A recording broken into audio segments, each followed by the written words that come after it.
decisions that he makes. We saw this through his first term in the presidency, when he not only didn't start any new wars, he took action to de-escalate and prevent wars. He exercised the courage that we expect from our commander-in-chief in exhausting all measures of diplomacy, having the courage to meet with adversaries, dictators, allies, and partners alike in the pursuit of peace, seeing war as a last resort. The truth is, as we head towards our decision as a country in November, the same cannot be said about Kamala Harris. In fact, the opposite is true, and we're living through this reality today as this administration. I am proud to stand here before you today, whether you're a Democrat, a Republican, or an independent. If you love our country, as I do, if you cherish peace and freedom as we do, I invite you to join me in doing all that we can to save our country and elect President Donald J. Trump and send him back to the White House to do the tough work of saving our country and serving the people. Thank you very much. Thank you very much, Mr. President.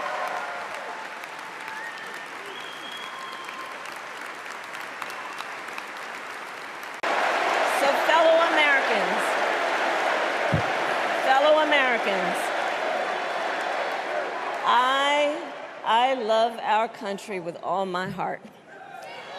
Everywhere I go, in everyone I meet, I see a nation that is ready to move forward, ready for the next step in the incredible journey that is America. I see an America where we hold fast to the fearless belief that built our nation and inspired the world, that here, in this country, anything is possible, that nothing is out of reach.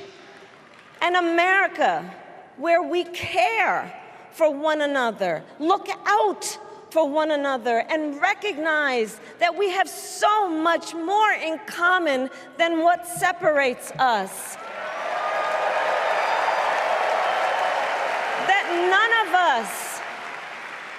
of us has to fail for all of us to succeed. And that in unity there is strength.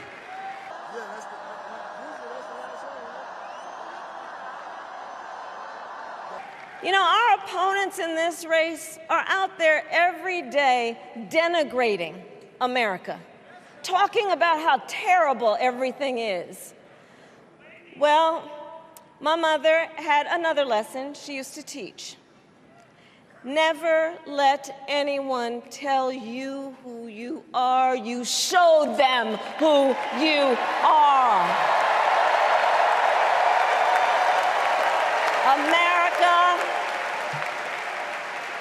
let us show each other and the world who we are and what we stand for.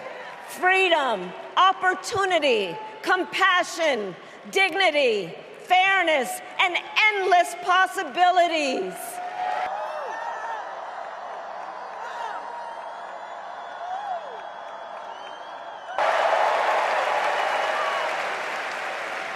We are the heirs to the greatest democracy in the history of the world.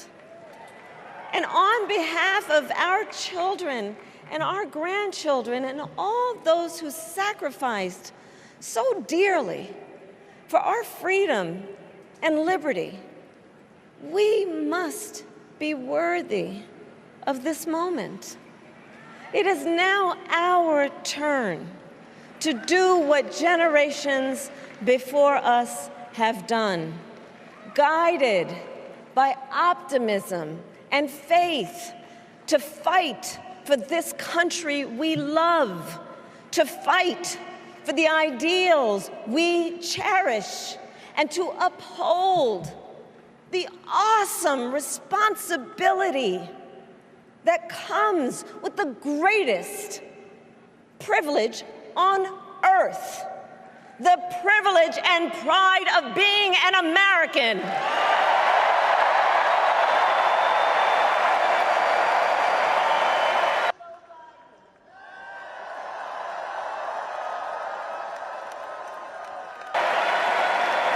So let's get out there, let's fight for it, let's get out there, let's vote for it, and together, let us write the next great chapter in the most extraordinary story ever told.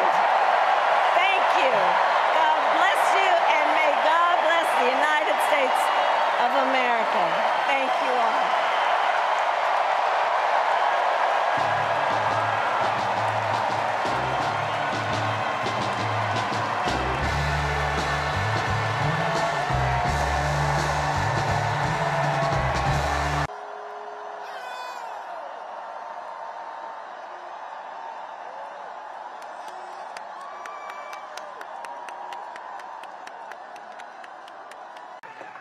Thank you very much. I'm thrilled to be back with the hardworking patriots of the great state of Michigan. Nice state.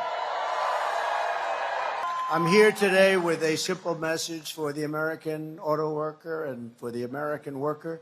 Your long economic nightmare will very soon be over. It's going to be over.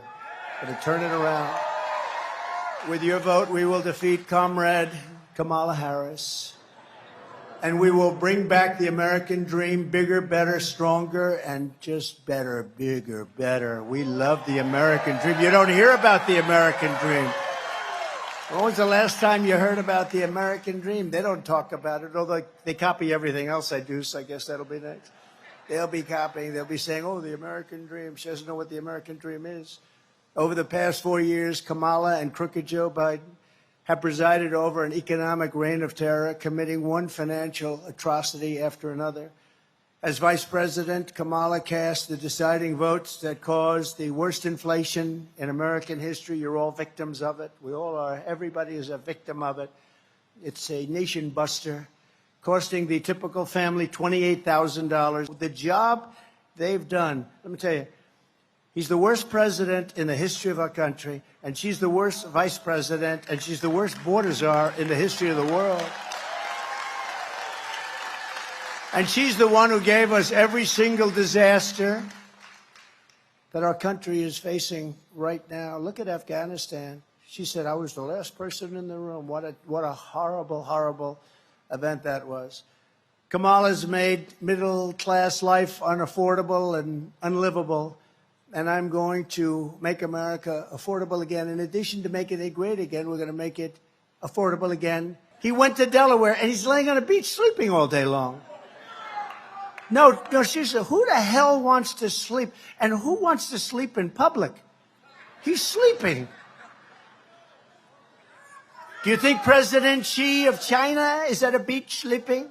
Do you think Kim Jong-un is sleeping from North Korea with his nuclear weapons all over the place? They don't sleep so much. And we have a guy sleeping. I said, why don't I just walk up? I don't have to waste a lot of time. You're all fans, right? Is anybody here not going to vote for Trump? I'm just kidding. Raise your hand if you have the courage to do that. I think pretty good. No, but, I said, why do I have to make a speech? All I have to do is say, she was the leader of the defund the police movement. And then I say, ladies and gentlemen, thank you very much, and leave. Because when you hear that, no, she's a Marxist. Her father's a Marxist. He's a Marxist professor. It's very nice. This election is not a choice between Democrats and Republicans. It's a choice between communism and freedom. That's what it's about.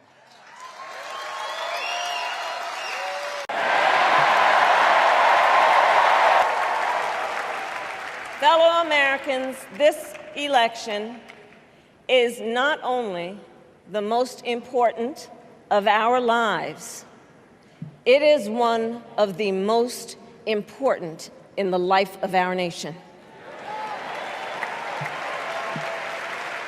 In many ways, Donald Trump is an unserious man. But the consequences But the consequences of putting Donald Trump back in the White House are extremely serious.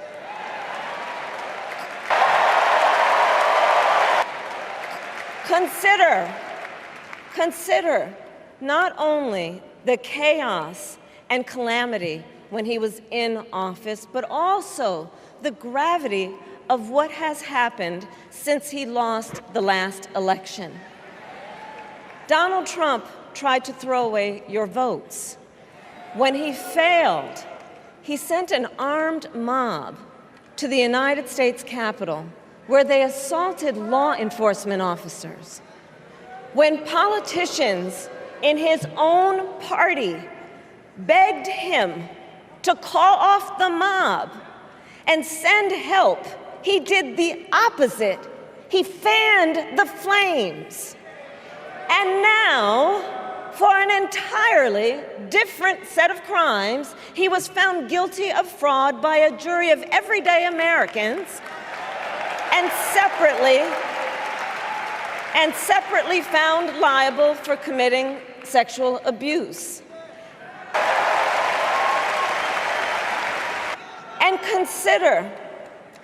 consider what he intends to do if we give him power again. Consider his explicit intent to set free violent extremists who assaulted those law enforcement officers at the Capitol.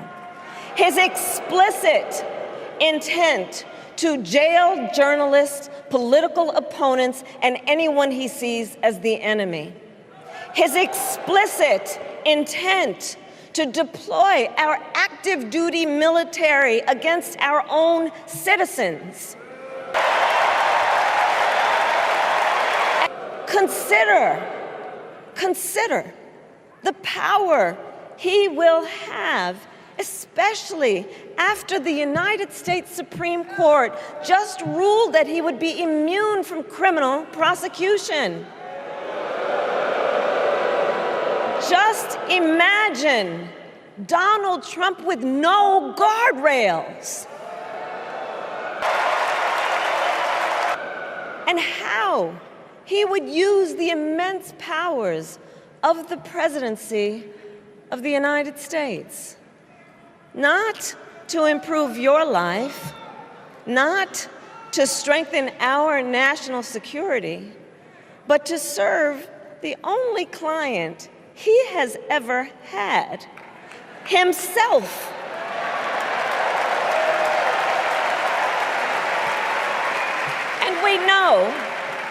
And we know what a second Trump term would look like. It's all laid out in Project 2025, written by his closest advisors, and its sum total is to pull our country back to the past.